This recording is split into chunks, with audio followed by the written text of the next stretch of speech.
တငယ်ချင်းတအောင်မင်းငါလက်ရေးကိုတော့မှတ်မိကောင်းပါရဲ့ငါတော့ရှမ်းပြည်နယ်ကိုရောက်နေပြီမင်းလဲကြားကျင်ကြပြီးရောပေါ့ချန်ချက်ကြီးတစ်ချန်နဲ့အိမ်အိုကြီးတစ်လုံးအမွေရတာနဲ့ပဲစိုက်ပျိုးမွေးမြူရေးလုပ်ဖို့ထွက်ခဲ့တာပဲကွာမင်းရောရှောက်လွာလေးတကိုင်ကိုင်နဲ့အလုရှာတော့ပဲလားငါဦးလေးကတော့ငါ့ကိုအကောင်းအမွေပေးခဲ့သလားမှတ်ပါတယ်လက်ဆက်သက်တော့တရေချောက်လို့လူသွားလာမရှိတဲ့အိမ်နဲ့ချန်ကြီးဖြစ်နေတဲ့မောင်ဒီအိမ်ကြီးမှတယောက်တည်းလာနေတဲ့ငါကိုလည်းအယူလို့ထင်နေထင်ပါရဲ့ကွာတရွာလုံးကခက်စိမ့်စိမ့်ခက်ရှောင်ရှောင်နေကြတယ်အိမ်နဲ့ချန်ကိုရှင်းနေတာတော့လူငါလို့မရဘူးရွာတွေက10နှစ်ကျော်ကောင်လေး2ယောက်ကတော့သူတို့အိမ်ကမိဘတွေမသိအောင်လာလုပ်ကြတယ်နောက်ပြီးဂျစ်တူးဆိုတဲ့ကောင်မလေးတယောက်အားကြီးအမြင်ကစရာကောင်းတဲ့တတဝါလေးကိုမြင့်နိုင်သည်ဂျစ်တူးလေးအကြောင်းကိုဘာကြောင့်ထည့်ရေးမိမှန်းမသိကြမျက်မှောင်ကျုပ်ကမှုန်တီတီနှိကြည့်တတ်သောအကြီးကြောင့်ရင်ထဲတွင်ခံပြင်းနေသည်ဒါကထားပါအောင်လေမင်းကိုအကူညီလိုမှငါတတိရတတ်တာမင်းလည်းသိတာပဲခုလဲမင်းအကူညီလိုပဲပေါ့ငါက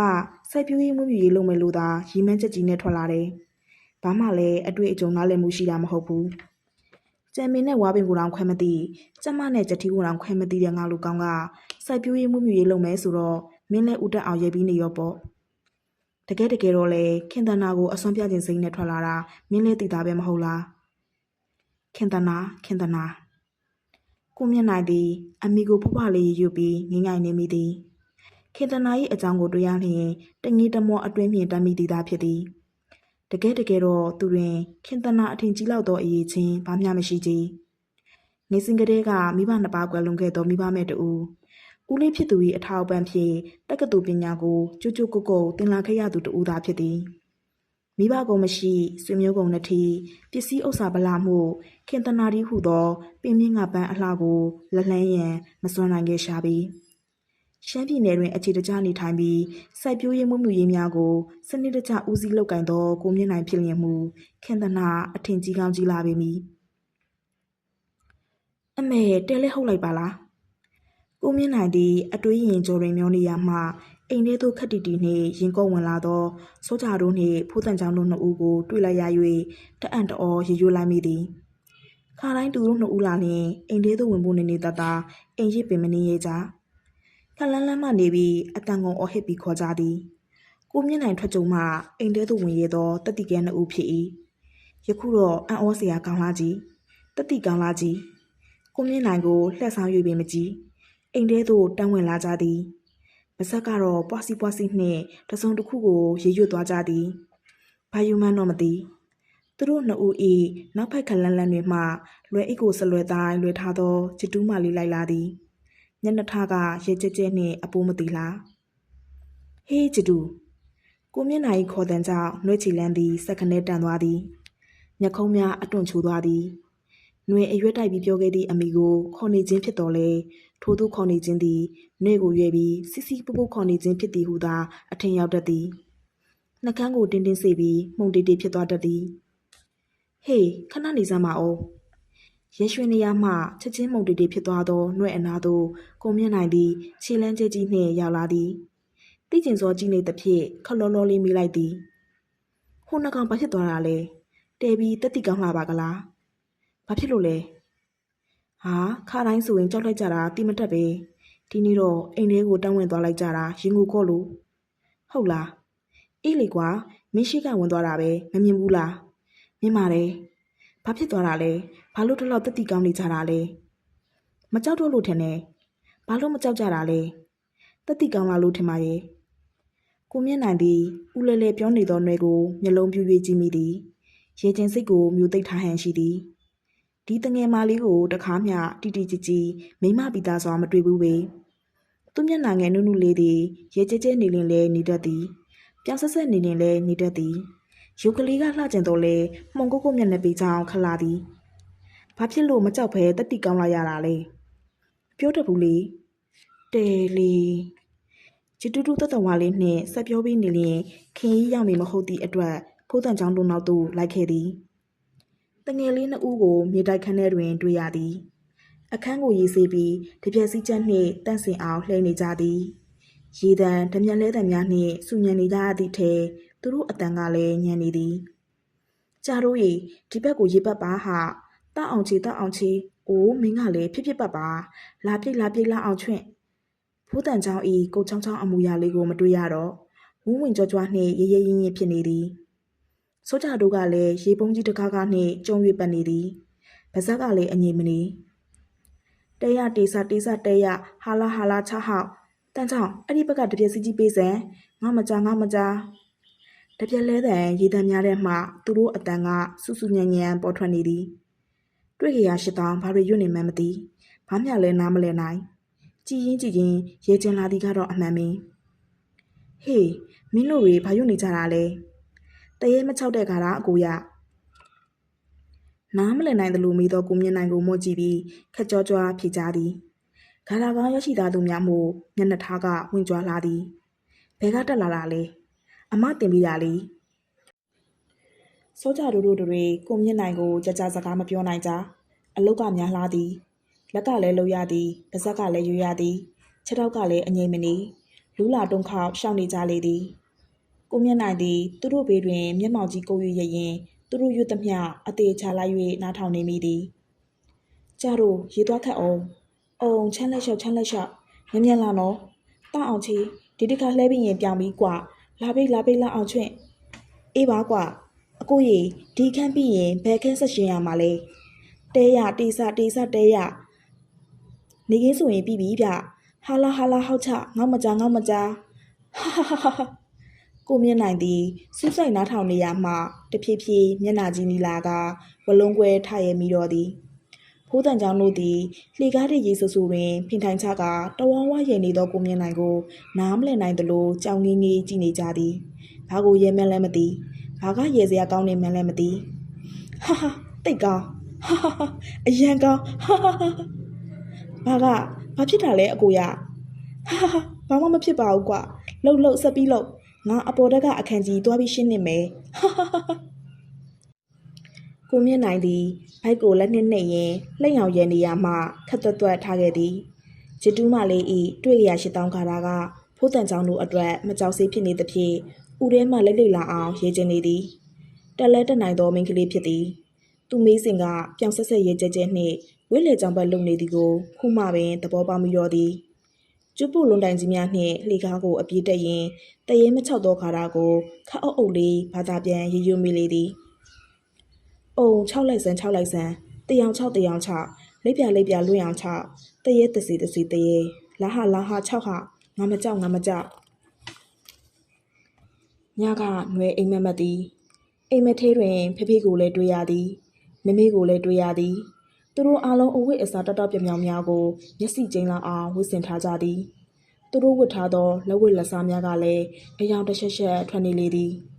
နွဲ့တငယ်ချင်းမင်းကလေးများသည်ခြေလန်းကိုဖွားလေးလှမ်းကဒီတန်လေးနှင့်စကားပြောနေကြသည်သူတို့ဤတူးညင်းသောစကားပြောတန်နှင့်ချူလွင်ရေလိုက်သောအတန်လေးများမှာလှိုင်းတိုင်ငင်းတပွဲနားထောင်၍ကောင်းလာ၏သူတို့အားလုံးအကြားတွင်တကူလုံးပိုးမြင့်များနှင့်ပြည်ညစ်ပတ်ပြီးတပြက်စီကြီးကိုကိုင်းရက်နေသောနွယ်သည်စာကြောက်ရုပ်ကြီးနှင့်တူနေလေသည်ရေမွေးနှံတင်းလေးပြတ်နေသောမင်းကလေးတို့သည်နှွက်ထံပါသို့မလာကြခဝဝေးမှရှေးရွှေသွားကြသည်သမီးရဲ့ဘလို့ဖြစ်နေတာလဲဘလို့များဖြစ်နေတာလဲမေမေကနှွဲ့ဘေးတွင်ရ၍တဖွာမေးနေသည်သူတို့လေးတွေလိုမနေတတ်ဘူးလားယင်တိမ်မွေ့ညင်သာသောမင်းကလေးများကိုပြရင်မေမေကပြောနေသည်နှွဲဘာမျှပြန်မပြောမီမေမေကိုတနာ၍မေမေသဘောကျနေထိုင်ဝစားပြခြင်းစိတ်တော်ပေါ်လာသည်သို့တော်လည်းထိုကဲ့သို့နေရလျင်နှွေမိမြစိတ်ဆင်းရဲပြီးစိတ်ချင်းချက်မိကိုမေမေသိပါလိမ့်စား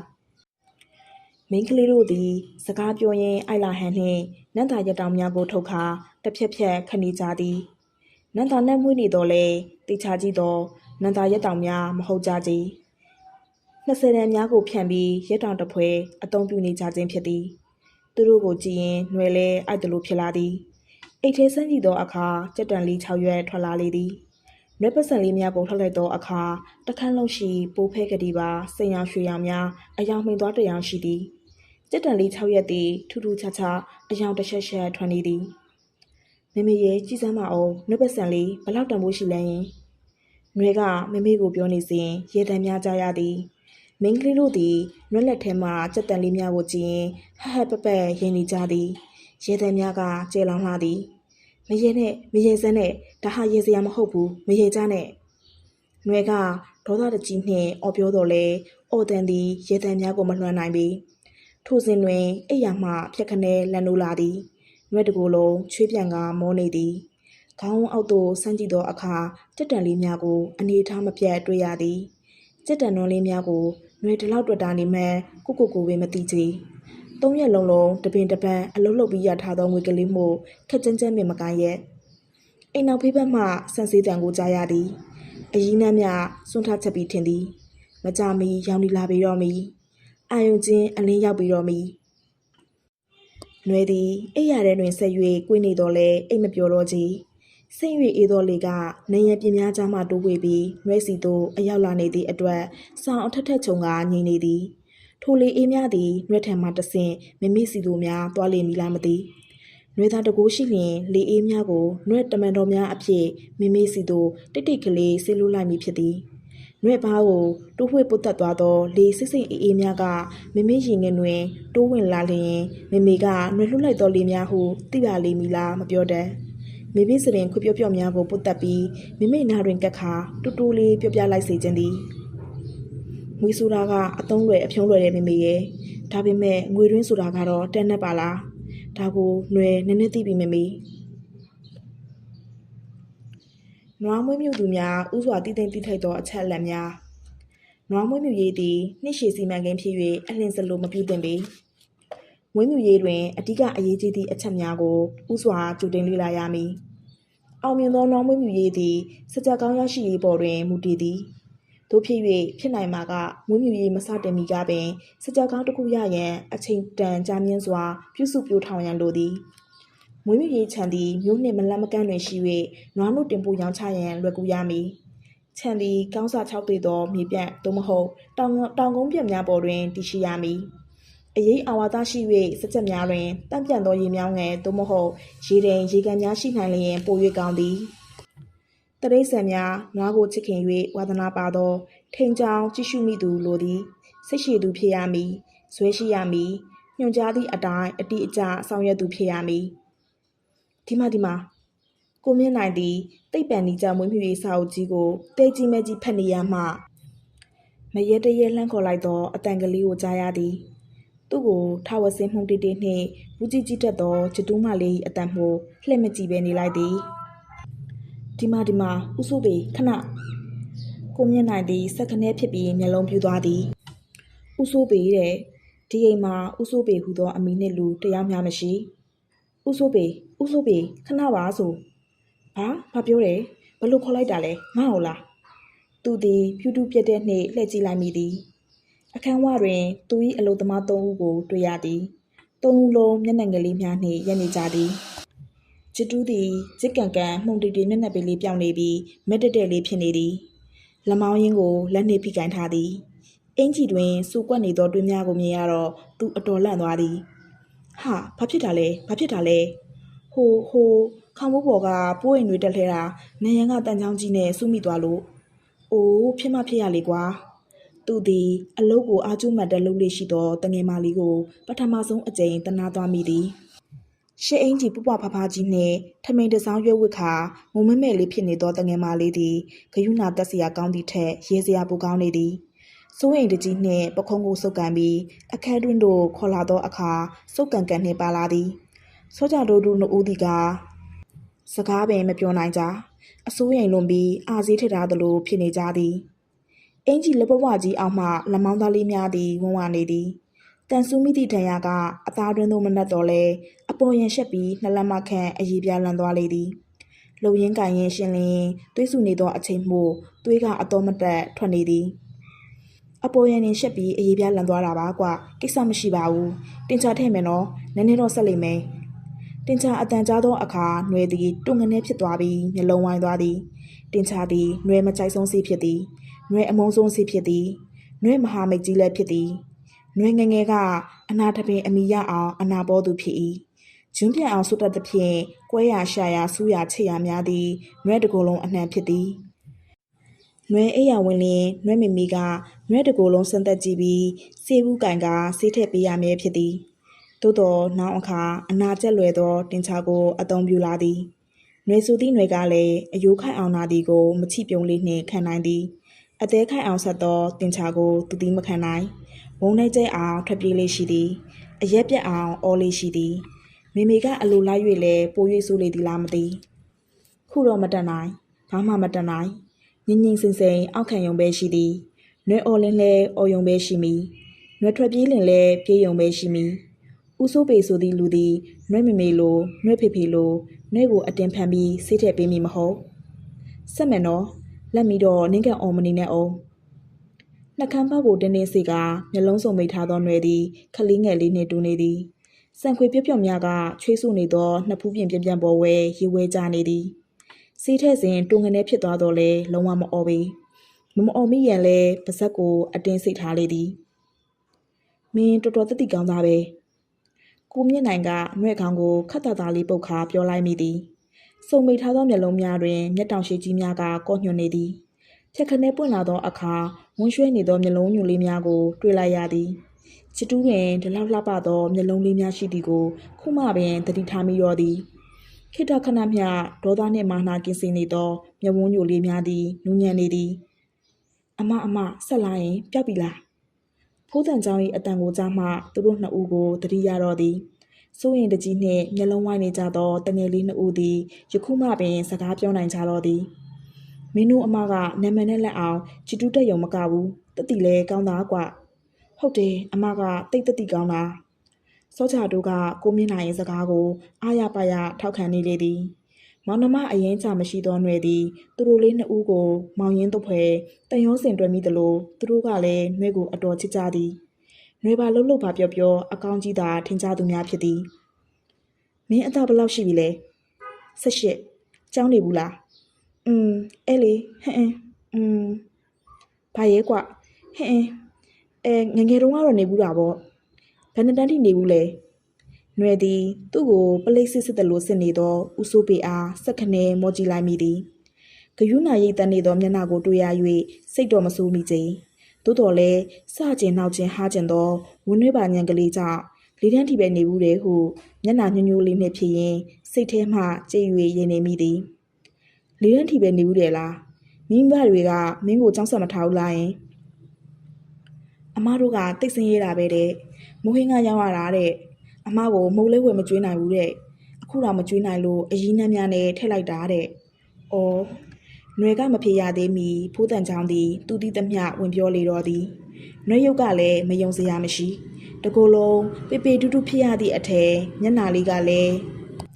ဇီးရွက်လောက်နေဆိုတော့ကိုမြင့်နိုင်တကယ်ပင်ဂယုနာတက်မိလေသည်။အော်မင်းကရှမ်းပြည်နယ်ဇာတိမဟုတ်ဘူးပေါ့။စကိုင်းကပါ။စကိုင်းကြောင်တွေမှာမိုးဟင်းကရောက်လာ။ကျောင်းတော့ဆက်နေဖို့ကောင်းတယ်ကွာ။မောင်နှမတွေကအများကြီးရဲ့ထမင်းတော်မနဲ့နှက်မှန်အောင်စားနေရတာကျောင်းနေဖို့ပဲစစားနိုင်ပါမလဲ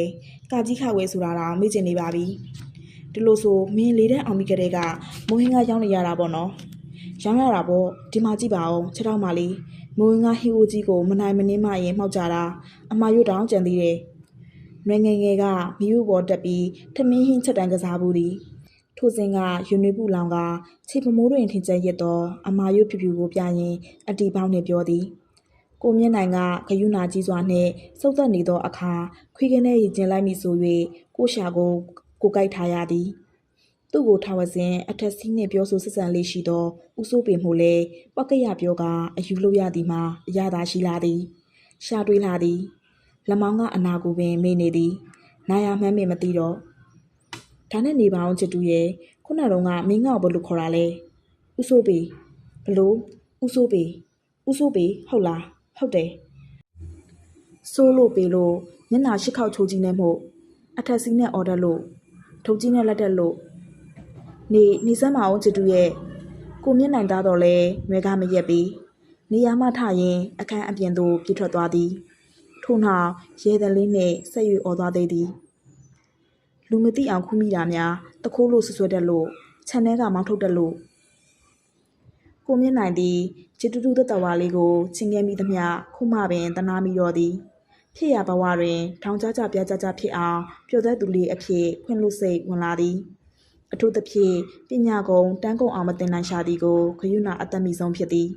ခလေးစိတ်မကုန်းတကုံငယ်နုနုမျက်နာလေးကိုကြည့်ရသည်မှာသူပြောသလို18နှစ်ပင်ရှိသေးပုံမရကြည်သူ့တွင်သာညီမငယ်ရှိမည်ဆိုပါကချစ်တူးအရွယ်လောက်ပင်ရှိမည်ဖြစ်သည်ဒီလိုမုံတေနှင့်ညီမဆိုးလေးမျိုးကိုအလိုလိုက်ခွင့်လွှတ်မိသာတရေမကြောက်တစီမကြောက်ဝေမကြောက်ကြွမကြောက်နှင့်ချောင်ကျူချောင်ကြားမှန်သမျှတို့ကရှင်းလင်းတတ်သောစေတနာကလေးကြောင့်လည်းချစ်ခင်လာမိသည် CAT ကက်ကြောင့် RAT ရက်ကျွတ် FAT ဖတ်ဝသောကိုမြင့်နိုင်သည်တင်မောစီးပြူပုံများကိုအယောင်ဆက်နေရမှအော်ကြီးဟစ်ကျဲရီယူလိုက်သမျှကြောင့်မျက်မှောင်ကျလိုက်မိသည်ချစ်တူတို့တွေပင်ဖြစ်သည်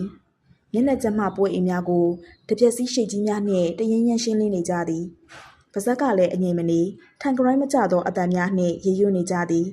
ဟေး CAD ကပ်ပါကွာဘဲကလားကတ်ဟုတ်ရမှာလဲ RAD ကလည်း red လို့ဆိုရတယ်လေနောက်ပြီး F မဟုတ်ဘူး F ဟုတ်ပြီလား FAT fat လို့ဆိုရတယ်ဖတ်လို့ကွာတကယ်တည်းမင်းတို့လက်ထက်ကြမှာပဲကြားဘူးတော့တယ်နောက်နှစ်ကျောင်းဖွင့်လျင်အင်္ဂလိပ်စာသင်ရတော်မူဖိုးတန်ကျောင်းကလာမေ၍ ABCD ရေးပေးလိုက်သည်မှာအစားပြုကကိုမြင့်နိုင်သည်စေတနာဝန်နဲ့အင်္ဂလိပ်စာဆရာဖြစ်မှန်းမသိဖြစ်သွားခဲ့သည်သူတို့အပြန်တွင်စာရွက်များနှင့်ရေးပေးလိုက်ကကြက်မှတ်စေသည်ထိုအချိန်မျိုးတွင်ချစ်တူးလေး၏မျက်လုံးများသည်အယောင်တလက်လက်တောက်ပနေတတ်သည်စိတ်အားထက်သန်လွန်လှသည်ပညာကိုအလွန်လိုလားစွာလေးလေးစားစားကြက်မှတ်လာလေးရှိသည်သို့တော်လည်းကိုမြင့်နိုင်အတော်ပင်စိတ်ပြတ်မိလေသည်ချစ်တူး၏အတန်ထွက်များသည်စောကြဒိုးဒိုးလောက်မှမမှန်အခြားနေရာများတွင်နှုတ်သီးကောင်းကောင်းနှင့်ရှာပါလာတော့လေအင်္ဂလိပ်စာဆိုနေမှုသူရှာကထူလာသည်ရှာပြားကြီးနှင့်တလွဲတွေကိုကြည်ရေရွတ်တတ်သည်မျက်တောင်ကလေးပုတ်ခတ်နှင့်ကျူးကျူးစားစားရွဆိုနေတော့လေအတန်တွက်ကမှန်မလားကြီး LNN သုံးလုံးစလုံးကို NNN ဟုတစ်လုံးနဲ့ပေါင်း၍ရွဆိုနေသဖြင့်ရှာထွက်မတက်တင်ခဲ့ရသေးသည် L in M မျက်လုံးအပြူသားပါးစပ်အပြဲသားနှင့်ရှာကိုအာကောင်ကတ်လိုက်ထောင်းကတ်လိုက်နှင့်တစ်လုံးစီကိုအသေးအချာရွပြနေသောဦးစိုးပေကိုကြည့်ကຫນွယ်သည်အတော်ရဲခြင်းနေသည်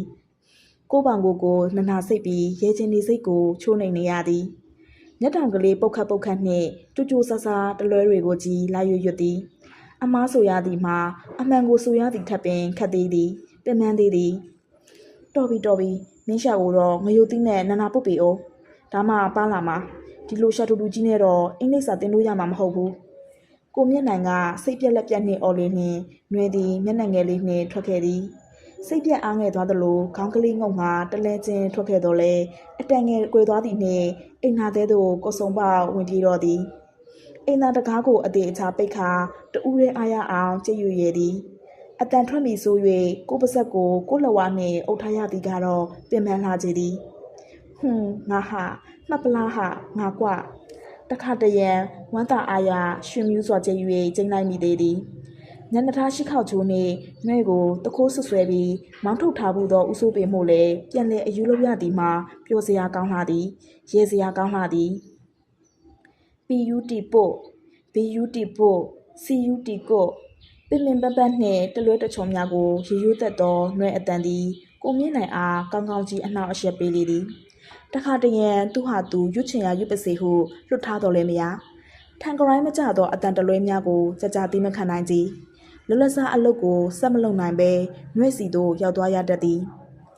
PUT ရပုတ်ပင်မဲ့ BUT ရဖက် CUT ရကတ်လို့ဆိုရတယ်ဂျတူရဲ့အိုး PUT ပုတ်ဆိုရင် BUT ပုတ်ပေါ်လို့ဘတ်ဘာဆိုမှဒီလိုဆို PUT ပတ်လားပို့ဟာဒီလိုဆိုရင် BUT ရပုတ်ပဲဖြစ်ရမယ်အေးမင်းဟာမင်းပုတ်ပဲဖို့နေကိုမြင့်နိုင်သည်ဆေးတုပ်သောစုတ်တန်ကြီးကိုဝှေ့ရန်ကစောင့်ကြီးအောင်ကြီးပြောလိုက်မိသည်ဒီမင်းကလေးကိုပြောရသည်မှာလက်ဝင်လာသည်ကျွဲပါဆောင်တီတကယ်တော့ပြောရဆိုရခလာသည်စိတ်တူစရာကောင်းလာသည်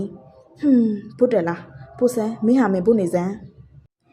PUT ပို့ BUT ပို့ဟာ BUT ပို့တဲ့ဟာဟုတ်တော့ဘာကြီးတာဆန်ရဲ့နှွဲသည်လွယ်ထားသောလွယ်အိတ်ကလေးကိုရောင်ကန်းနှင့်လှုပ်ချလိုက်ရင်ရေယိုလိုက်မိသည်ဟုတ်ပါဗျာဘာကြီးတာဆန်မှာဘာကြီးတာဆန်ကဆေးတံကြီးကိုဆေးထည့်နေရင်တီတီခက်ခက်ပြောသည် အကြီးနှမ်းများ၏အေကန်တွင်ဘာကြီးသာဆန်ထိုင်ဆောင်နေရသည်မှာကွန်း300ပင်ညံ့ညက်ကြေးပေပြီ400မြောက်ကုန်းရာကြည်လူနီးပါးတွင်မှမိရှုနွယ်ကပေတူးတူးနှင့်ပြန်ရောက်လာသည်ပါဇက်ကတွေးခရာ8000ရွတ်ခါပြောင်ချောချောနှင့်တိုင်းကွက်နှင့်ဝင်လာသည်စောင်းရသည်ကိုစိတ်တူရသည့်အထက်ကိုတူမချောလေးပုံစံကိုမြင်ရတော့ဘာကြီးသာဆန်၏စိတ်သည်လက်တစစ်စာလောက်ပင်ကြံတော့မိထင်သည်ဟဲဘာကြီးကအကြောင်းလည်းမကြောက်ဘူးရုံးစားကြီးရဲ့အတော်ပဲမေမေလေးဘာကြီးကိုတိုင်ရအောင်မယ်မေမေပေါ့နှွဲကိုပတ်စံမပေးဘူးမဖို့မပေးဘူးတော်စံတိတ်ဆဲမိနွယ်ဘာကြီးသာဆန်ကရုတ်တရက်မိုးချုံးသလိုထအော်လိုက်သောအခါနှွဲအတော်လန့်သွားသည်ဘာကြီးသာဆန်ဤကို့ထောင်နေသောနှကမ်းမွေးကကားကြီးများကကုကြနေပြီဆိုတော့ဘာကြီးအတော်စိတ်တိုးနေပြီထင်သည်ဧကနာအကြီးနှမ်းများဂုံတိုက်ထားပြီထင်သည်လူကြီးဆိုသည့်လူများသည်ဂုံတိုက်ဂုံချောအတော်ဝါသနာပါသူများဖြစ်သည်ဘာဖြစ်လို့လဲဘာကြီးကမျက်လုံးလေးပြူးကြောင်ကြောင်နှင့်နားမလည်နိုင်အောင်ဖြစ်နေသောနှဲ့ကိုကြည့်ရင်ဘာကြီးသာဆန်စိတ်ပြေရမလို့ဖြစ်လာသည်နှွေဆိုးသမျှကြီးတတ်သမျှတသက်လုံးတိခန့်အလိုလိုက်ပြီးချစ်ခဲ့သောဘာကြီးမို့လဲနှွေကမကြောက်နည်းနည်းလေးမှမကြောက်နှွေချွဲလျင်နှွေချော့လျင်ပြုတ်သွားမိကိုနှွေကတီးပြီးသားဖြစ်၏ဘာဖြစ်ရမှာလဲဒါကတနေ့လုံးဘယ်သွားကြိုးထိုးနေရလဲယင်ရွာရိုးကိုပေါက်လေချင်ရလဲရှောက်ချင်ရရှောက်ထင်တာလို့ကိုလည်းမှန်တယ်မှတိချပြန်ကြည့်ပါအောင်တရေနဲ့နင်းလားငါလားပဲနှွေကနည်းနည်းပူလှပါတယ်ဘာကြီးရဲ့ငါလေးတဲပြောင်ဆက်နဲ့လူကြီးလဲလူကြီးမှမသိငါဝယ်ပေးတဲ့ဖောင်တင်ရောမမလဲစုချထားတဲ့ပကား61ဖောင်တင်လေးငါကဖြစ်ငါတူမလေးတော်တယ်သုံးမသာတော်ခုံလို့ရတယ်ဆိုပြီးမရမကရှာဝယ်ပေးထားတာဗမလဲရင်ကဲဒီတစ်ခါတော့ຫນွေတကယ်ပင်မျက်နှာပြတ်သွားသည်ဒါကြောင့်လေဘာကြီးသာဆန်ဒီလောက်ဒေါသထွက်နေရပါကလားဟုနားလဲသွားသည်ဖောင်တင်ရောင်းပြီးအင်းအားလေးဟိုတယ်တွင်ထမင်းတက်စားသောနှွဲ့အကြောင်းကိုဘာကြီးသာဆန်နားသို့ပတ်အောင်ဂုံချောသူသည်မိသားဖြစ်ရမည်နှွဲ့ဘာကြီးဦးစိတ်တို့ကြီးကိုပင်ဒေါသအင်ဂျင်တက်ခါတွန်းပို့လိုက်လေပြီးတကားဟုစဉ်းစားရင်အတော်စိတ်ပြတ်မိသည်ပြောလေမမလဲဟိုဘာဟိုလဲအင်းအားလေးကထမင်းစားလဲယူတော့ဒီချီးပဲယူတာပဲအဆောင်ကထမင်းလဲဒီချေးယူတာပဲကြုံမှုပေါင်ဗျာအင်းရလိတ်ကထမင်းစားပြီးကျုပ်တူမချင်းမွှေးမွေးများယူမလားမသိပါဘူးဘာကြီးသာဆန်စိတ်တူပြီးဆိုရင်နှကမ်းမွေးကြီးတစ်လုံးလုံးနဲ့ပြတောက်ပြောတော့သည်ຫນွေသည်ခီးရောက်မဆိုင်ဒေါသအိုးပွဲနေသောဘာကြီးကိုကြည့်ရင်ငိုရမလို့ရေရမလို့ဖြစ်နေသည်ရင်ကင်တော်လဲမရေရဲနှွဲ့အပြစ်ကလည်းတကယ်ရှိသည်မို့ဘာမှမပြတ်မပြောရဲအခုလဲပတ်စံမပူပဲထားတော့ခြေကလေးများငြိမ်မလားအောက်မိပါတယ်တကယ်လေဗျာတိုးရဲသွားပြီးယုံလိုက်တယ်တဲ့ချောင်းထဲမှာတနေကုန်ငါပတ်တယ်တဲ့နင်းကြောင်နန်းမြလည်းစိတ်ညစ်လာပြီသိရလားအိုးနှွေပါလို့လဲဟဲ့ခုလိုရွာရိုးကိုပေါက်ရှောက်လည်နေတာကောင်းမလားမိန်းကလေးတန်မဲ့တွေ့ရရီဆော့လိုက်နောက်လိုက်နဲ့လူကြီးလိုက်လဲအမိုက်ပုံတွေကထွက်လာတဲ့ယုံနဲ့ဘာကြီးရေတောက်လိုက်အောင်နော်ဘာဖြစ်လို့လဲဟာစူးရတာမောနေမှာဆိုလို့ပါရေတောက်ပြီးနည်းနည်းနာပြီးမှဆက်စုနေတေလီပေါက်ကြော်မှနှွေတကယ်ချွဲလျင်ဘာကြီးသာဆန်မခံနိုင်ဘာကြီးလက်ကိုဆွဲပြီးရင်ဝင်ထဲတို့ကခေါင်းနှီးဝှေ့လိုက်လျင်ပြုတ်ရတော့သည်သာဖြစ်သည်ရေရတော့သည်သာဖြစ်သည်နှွေသည်လှုပ်ချင်ရာကိုလှုပ်သည်ထင်ရကျက်တတ်သည်စူလင်းလေရေကြဲကြဲပြောင်ဆက်ကလေးနှင့်အရေးထူထူခံတတ်သူလေးဖြစ်သည်ဘာကြီးတို့မမေတို့တွေနှွဲကိုစူပေါင်းများလာပြီအချိန်မောင်းမယ်မရင်နိုင်မတွက်နိုင်သို့တော်တခါမှကြမစူနိုင်ကြကြရှည်စိတ်မတူနိုင်ကြဟောဘာကြီးရဲပြီဟုတ်ပါဘူးပြုံးရည်လေးပြုံးတော့ထင်ပါရဲ့ဘာကြီးရဲလာလားပြုံးလာလားယင်တဲဒီပေါက်ကြုံမဟာငါလက်ခွေးနောက်ဆုံးတော့ဘာကြီးသာဆန်လက်လျှော့ပြီးရဲရတော့သည်နှကမ်းမွေးကုတ်ကြီးများပြန်ထောင်ရတော့သည်နှွေးနှစ်တွေ့လျင်ကြမရဲပဲမနေနိုင်တနည်းမဟုတ်တနည်းနှစ်တော့ရဲရသည်သာဖြစ်သည်အရင်နှမ်းမြသည်အိတ်ခမ်းထဲတွင်တထိတ်ထိတ်နှင့်နားဆွနေရမှဟင်းငနဲ့တပြင်းချမိသည်အေရင်ချင်းလေးတဲတွင်ခောက်တုတ်ခောက်ပြန်လမ်းလျှောက်ရင်ဘာကြီးသာဆန်စိတ်တူဒီထက်တူလာပြီးကိုတိကလေးကအရင်နှမ်းများစိတ်ပူနေသည်လူပုစိတ်တူကြီးမှုရှစ်အင်ကြီးဖိုဒီဘက်တီနှင့်ခုံပေါက်ပြန်လာသောနှဲကိုတွေ့လျင်စီးရင်ပင်အော်လီမီလာရိုက်လီမီလာဆေးလီမီလာနှင့်တွေ့ရင်ရင်ခုန်နေရသည်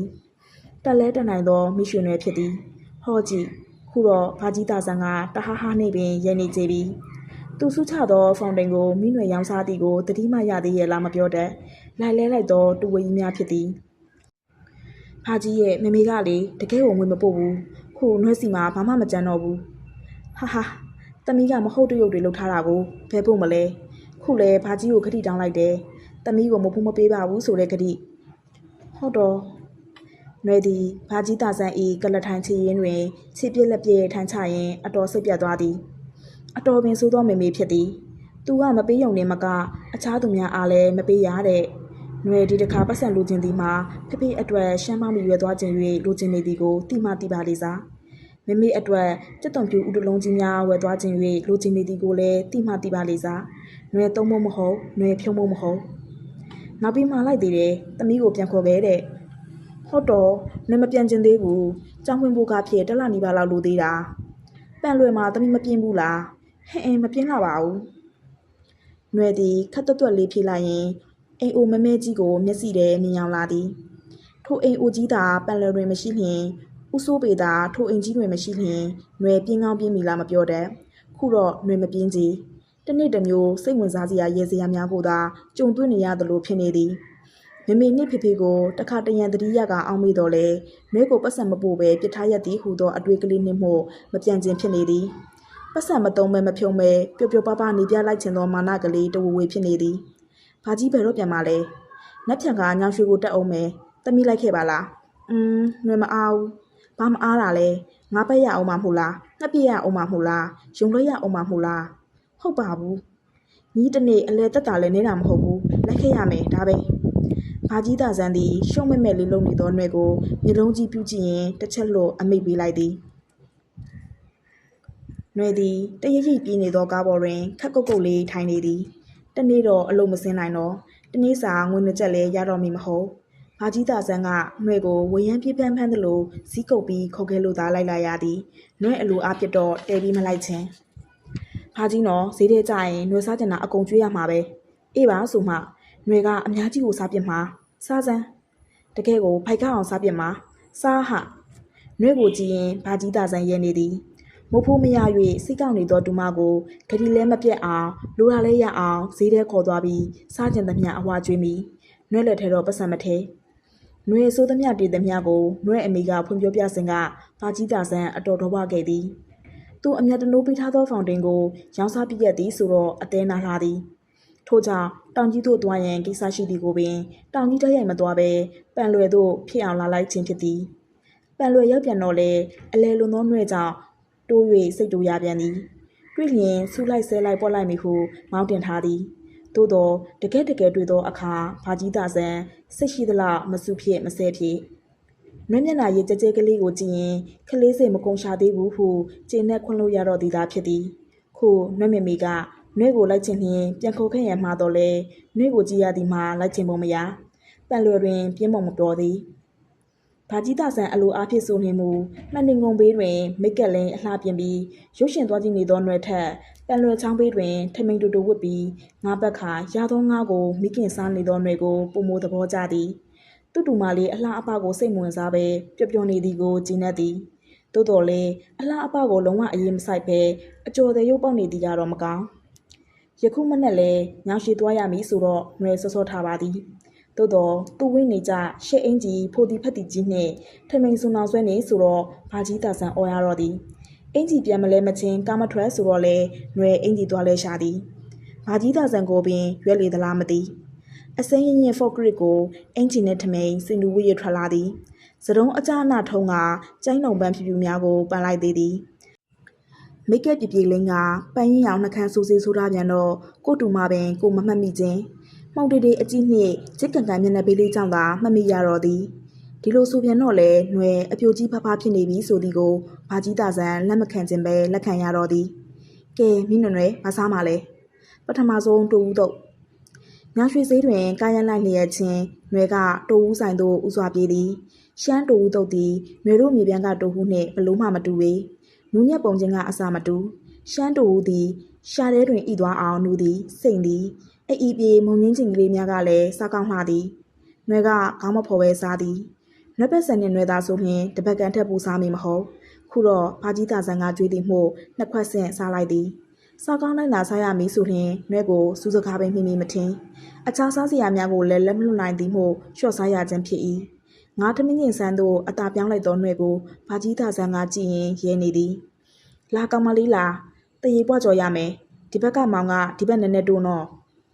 ဖိနိုင်ကုန်လေးတွင်နေဝေထိုင်သောအခါမျက်လုံးများကမဲစီသို့ဝဲနေကြသည်ထိုအခါမှຫນွယ်သည်ဘာကြီးသာဆန်ကိုရွက်ပြီးအချအနပြင်လာသည်ကိုသတိရတော့သည်မနေတက်မထိုင်တက်ဖြစ်လာတော့သည်ငကိုရှိလင်နှကန်းထွက်သည်ဟုဆိုကြသည်ຫນွယ်လည်းငကိုရှိလာတော့မသည်နှကန်းများထွက်နေသလားမပြောတတ်ဒါမှမဟုတ်မှန်တဲ့အသေးချာမကြည့်ပဲရန်တန်ဆိုထားသောနှကန်းဒီကများအစွန်းစွန်းအထင်ထင်ဖြစ်နေရောလားဟုတွေးရင်စိတ်ထဲမလုံမလဲဖြစ်လာသည်သို့တော့ငါထမင်းကျင်မှုမွေးစိမ့်စိမ့်ကနှွေးရှိသို့ရောက်လာသောအခါနှွေဘာကိုမှသတိမရတော့ကြကြစ်တုံမိတ်ကိုက်လိုက်တရီပေါ့ကြော်ဝါလိုက်ငါထမင်းကျင်စားလိုက်နှင့်ဖိတွေ့တော့သည်ရုပ်ကလေးတနာရုပ်ပနှင့်အစားပုတ်လာသည်ဟုနှာခေါင်းရှုံနေလဲရှုံကြပြီရောဘာကြီးသာဆန်ကျွေးသုံးစားထားမှတော်ကားကြမည်နှွေပတ်ဆန်နှင့်နှွေစုနှင်းစားမည်မဟုတ်နှွေနှမျောတက်နေပြီဖြစ်သည်ပတ်ဆန်ကိုငါမှုတမက်တွက်နေပြီဖြစ်သည်နှွေလိုအားကတနေ့နှစ်ချက်မဟုတ်ပါလားတော်ပြီလားမိနှွေအိုးဘာရမလဲအင်းလေးမုံငါစားအောင်မယ်ဟောဗျာနှွေဘာကြီးသာဆန်အော်ချတော့သည်ဘိုက်ပေါက်ထွက်အောင်များစားလိမ့်မည်လားမပြောတတ်အင်းလေးမဝင်ငါသည်ချိုးစိမ့်သည်အင်းလေးငါးဘိန်းများကိုအကောင်လိုက်ထည့်ပြီးချက်တတ်သည်အနံ့ကမှွေးပြီးချိုးနေသည်သို့တော့မိုဟင်ကားမြင့်ကြီးများကကြည့်သဖြင့်အချို့မြေပြန့်သားများကမကြိုက်ကြငါးကောင်လိုက်ထည့်သားသောဟင်းရည်ချိုချိုကိုနှွေကတော့ကြိုက်သည်ပင်ဒီမှာရေချိုငါးလေးပါလေးများမရဘူးလားဗျာနှွေနောက်ဖက်မှအတန်ကြား၍နှွေရင်ထဲတွင်ဒိငင်းနဲ့ဖြစ်သွားပြီးအသာငိမ့်ကြည့်မိသည်ဒီအတန်ကြားဦးပါသည်ထင်၍ကြည့်မိကမှဥဆိုးပေဓာတိဖြစ်နေသည်နှွေသည်မိုးဟင်းကားပကံကိုချကာဝမ်းသာအားရနှုတ်ဆက်မိဟန်ပြင်လိုက်မိသေးသည်ထို့နောက်မှမိုးပကံကိုကောက်ယူပြီးခေါင်းကိုအတွင်သားငုတ်ထားလိုက်လေသည်ဖော့ကရစ်စင်တူဝစ်ပြီးအကြီးအကျယ်ရှုပ်ပေးထားသောနှွေကိုဥဆိုးပေမမှတ်မိတစိတစောင်းကြည့်တော့လဲနှွေဟုထင်ပုံမရနှွေမန်းတည်သွားပါကလည်းမိုးဟင်းကားရောင်းစားရသည်စင်ရဲလှပါသည်ဟုနှွေပြောထားသမျှဘူးပေါ်သလိုပေါ်ပေတော့မီနှွေလန်ကျုပ်ဆက်ကြီးထင်းထင်းကြီးပေါ်သွားတော့မီအင်းလေးမိုးဟင်းကားစားမကောင်းပါဘူးဗျာစကိုင်းမိုးဟင်းကားပဲအိမ်မှာချက်စားမယ်လို့ခမ ्या ကချက်တက်တယ်လား